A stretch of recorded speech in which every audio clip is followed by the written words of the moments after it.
And I want to shift now to begin to talk about the experience of recovery and styles of recovery to what I'm starting to call the ecology of recovery. And that's this incredible historical shift that is underway.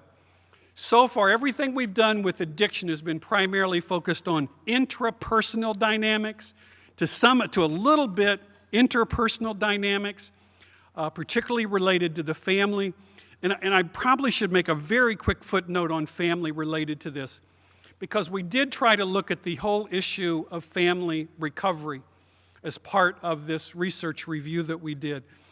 The historical practice in addiction treatment, if we tend to families at all, is to bring them in for these highly developed family programs. Agree? Family nights, family days, family weeks. I've had a lot of experience with family weeks. We bring the families in on Monday. Monday and Tuesday, we sequester them and indoctrinate them with concepts related to disease and progression, et cetera, et cetera. And we give them the neurobiology slides. We try to medicalize and demoralize. And then by Wednesday, we bring the partners back into the mix, and we go through an awful lot of yelling and screaming and crying. And then somehow by Friday, this whole thing comes together, and the families are hugging each other. They have incredible optimism for the future and a fantasy that when they walk out, they're going to live happily ever after.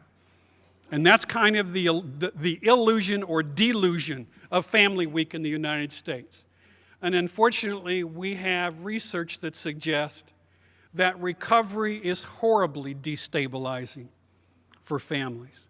That families that have absorbed every insult addiction has to offer are at very high risk of disintegrating in the early stages of recovery if we don't build incredible support scaffolding for them. How many of you have seen people, families that served all those insults, only to then get into recovery? What do you think the divorce rate is within the fellowships of people in their first 24 to 36 months of recovery?